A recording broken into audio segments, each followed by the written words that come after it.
நிறுவனங்கள் ஏன் தோல்வியை தழுவுகின்றன? காணாமல் போகும் நிறுவனங்கள் வேறு.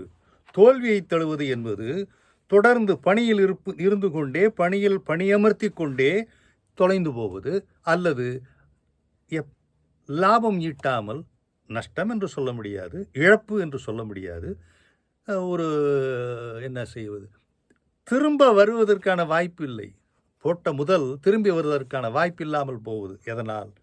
மேபி சில விஷயங்களை பற்றி பேசும்போது அவை இப்படி கூட இருக்குமா என்று தோன்றும் உங்களுக்கு. அவைகளில் சிலவற்றை இப்பொழுது நாம் பார்க்கலாம். முக்கியமானது கருத்து பரிமாற்றம். கருத்து பரிமாற்றம் இல்லாத, கருத்து பரிமாற்றத்தில் தடங்கல்களை ஏற்படுத்தக்கூடிய எந்த நிறுவனமும் நின்று நிலைக்காது. மாறாக அவர்கள் தொலைந்துதான் போவார்கள். வெற்றியை காணவே முடியாது. ஏனென்றால் அந்த நம்பிக்கை வேண்டுமல்லவா நாம் செய்ய முடியும் என்று. அதை பேசினால்தானே அவர்கள் உணர்ந்து கொள்வார்கள். கருத்து பரிமாற்றம், கம்யூனிகேஷன் இல்லாது போனால் அது அவ்வளவுதான். அடுத்தது இன்டர்பர்சனல் ஸ்ட்ரெயின், அல்லது பணியாளர்களுக்கு இடையே ஒரு இறுக்கம் இருக்கும். அந்த இறுக்கத்தை தவிர்ப்பதற்கு நிறுவனங்கள் ஏதேனும் முயற்சி செய்தால் ஒழிய, கூப்பிட்டு பேசுதல், ஏதேனும் ஒரு மணமகள் மன்றம், அல்லது ஏதேனும் ஒரு விழா, அல்லது எங்கேயாவது போய் நீங்கள் பார்த்திருப்பீர்கள். அதுபோல ஏதோ ஒரு வகையில் பணியை விட்டு மற்ற இடத்திலும் அவர்களை இணைப்பது மிக மிக பெரிய விஷயம். செய்தால் நிறுவனம் சாதிக்கும்.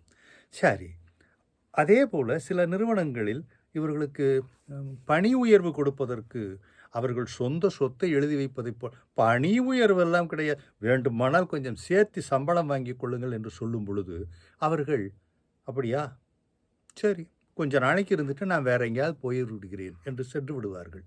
நல்ல மனித திறனை இழந்து விட்டோம் என்று சொன்னால் அதற்கு பிறகு அதை எவ்வளவு தேடினாலும் அதுபோலவேவோ அதற்கு மேலோ கிடைப்பது மிக மிக அரிது.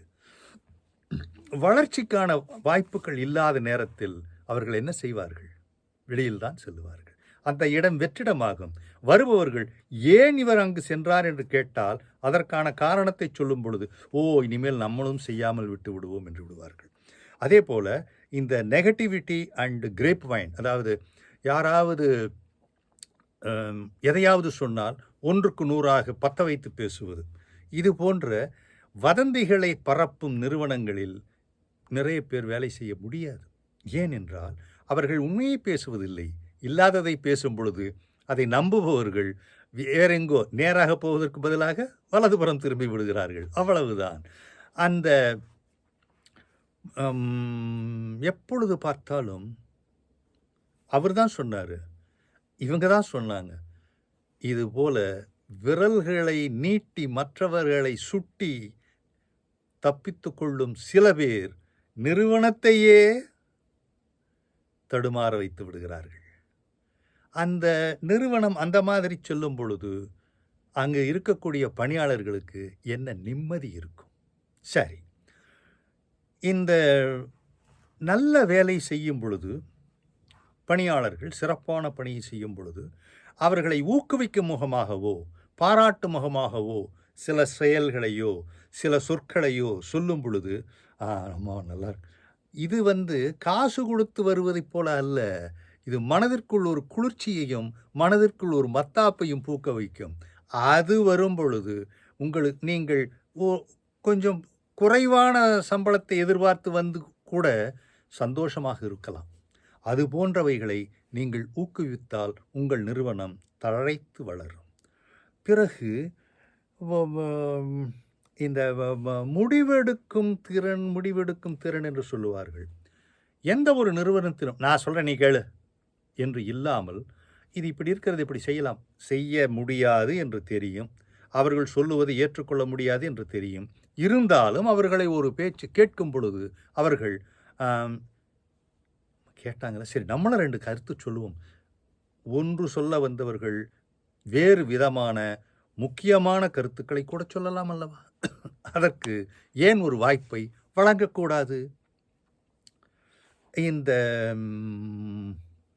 ஃபெயிலியர், அதாவது இந்த தோல்வி, ஆம், எப்பொழுதும் தோல்வி உச்சியிலிருந்து பார்த்து கொண்டே இருக்கிறதைப் போல, ஐயோ வந்து விடுமோ வந்து விடுமோ என்ற பயத்தை விதைத்து கொண்டிருப்பார்கள் சில நிறுவனங்களில்.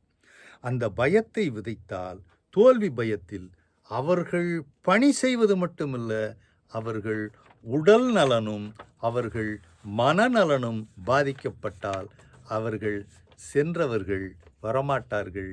வேறு ஆட்கள் வருவார்களா தெரியாது. அப்பொழுது நிறுவனம் எங்கு போகும்? மாலுமியும் பயணிகளும் இல்லாத கப்பல் எங்கு போகுமோ அங்குதான் போகும்.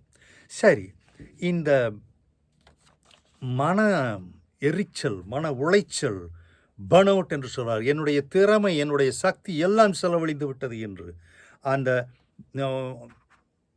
நிறுவன உளவியலும் நிறுவன ஆர்கனைசேஷன் பிஹேவியர், இந்த பர்ன் அவுட் சிண்ட்ரோம் என்பது வெகு வெகு முக்கியமான ஒன்று.